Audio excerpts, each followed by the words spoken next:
Hello, guys. I wanted to talk to you guys today about estimating for HVAC and what I ended up learning there. So, for HVAC estimating, I used Fast Duct, and that helps you build out an estimate based on the amount of duct that is running throughout the system. And so, I guess I'll kind of start down the process. So when you look at an HVAC bid, what you want to do is figure out the main components that are going to be needed to be vendored out. So that's going to be the air handler unit, which produces the heating, cooling, well, that and a heater. You probably also need to get a vendor for check their pricing, get them started basically on that task so that you can handle the actual takeoff for the duct. So where I did this at, we were doing the actual ducts ourselves, so we didn't necessarily need to have that part vendored, subbed out basically. And for the takeoff itself, I'll just start with the duct. So you're going to have different types. There are rectangular, square sort of duct, and then you have the round duct and spiral duct as well. They have their different materials that they're made out of. They have their different specifications for insulation that wraps them if they have any of that. Some don't have insulation for it. And you go from there, pretty much kind of going through, tracing out the branches, and each branch tends to change. So you're going to have to change on the FASTA program.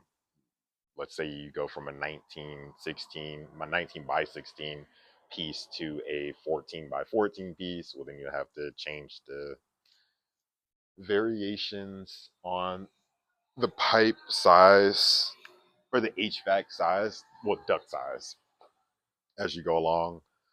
One of the quick tips that I'll give you is whenever you're trying to decipher between round and square duct, round duct will only have a zero with a cross through it. And so you'll know that it's round. And then the other one will have, which will be the rectangular duct, will have two numbers associated with the X in between them. Basically, letting you know that there's two angles that you need to be taken into account with this duct. And there are a lot of different other piecing or pieces that go into this equation. There's fittings for the HVAC, there's boots, duct boots, where certain pieces of HVAC connect to one another. There are hangers that actually hang and keep the HVAC duct into place. And there's a whole other side to the thing, to the equation, to where a lot of these, especially if you are not doing new construction and you're doing a replacement or a repair, there's a lot of drywall, ceiling work, ceiling tile, ceiling grid that needs to be taken down to get through to get the HVAC system to go through, and a lot of roof work. There's curbs involved in some of this stuff. If you read specifications on it, and they ask for it, they go around the HVAC unit to keep anything from leaking off into the rest of the roof. There are isolation pads because HVACs like to, well, tend to vibrate a lot and make a lot of noise and disturbances, so they need to keep that isolated from the rest of the building so it doesn't make too much noise. And now that I mentioned ceiling grid, that's a great point to kind of get into the endpoints for all of this duct that you're going to be estimating and getting material counts for linear foot wise, pretty much, which are diffusers, registers, exhausts, and all of these are all throughout the building, and they're the little round things with the different layers in it, basically, that kind of look like blinds, basically, the blades, and then it blows out the cool air throughout the rest of the room. And those are diffusers, of course. And then this kind of incorporates another area to where I was just making another one of my videos on. You can check that out, which is about how to estimate for concrete. And there's a lot of pads that have to be laid outside of the building for these units to sit on top of. And that's a whole nother area that you'll probably possibly have to estimate for, especially with a GC for this type of work. And then there's a whole nother side of things to where there's another video that I just recently made about how to estimate plumbing.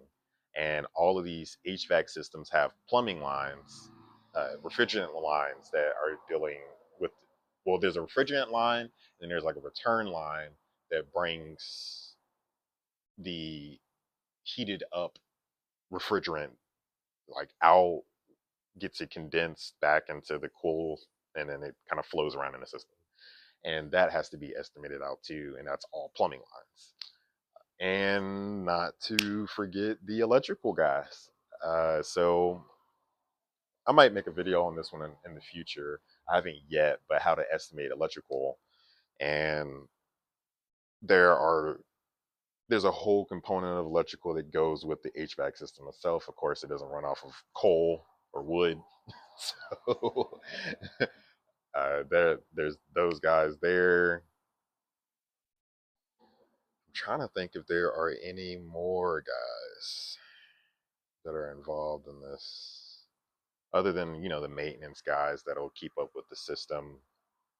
And while I'm here, there is this newer company that I recently heard about who is offering sensors basically in your HVAC system that track the health and the life of your HVAC system the same way like your car gets to check engine light, and so you'll know that you need to take it for repair. And the same thing for HVAC systems before, because especially here in Arizona, it's just too hot for stuff to be breaking down and you just be at a loss. Like, it would be very helpful to know that before time your HVAC system is about to break down. That should probably be everywhere, because there's a lot of places where it's too cold, like whenever we were in Alaska, for stuff to just be breaking down.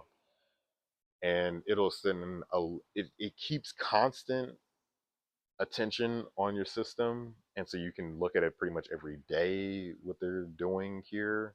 And if anything starts to erode or break down, then it'll give you that alert, and then it'll not just alert you, but it'll alert people who can actually do something about the problem, go out, check, and take care of your system. And you are however far away, doing your old CEO thing, laid back on the beach, chilling with a pina colada and all that stuff. But it's new stuff coming out.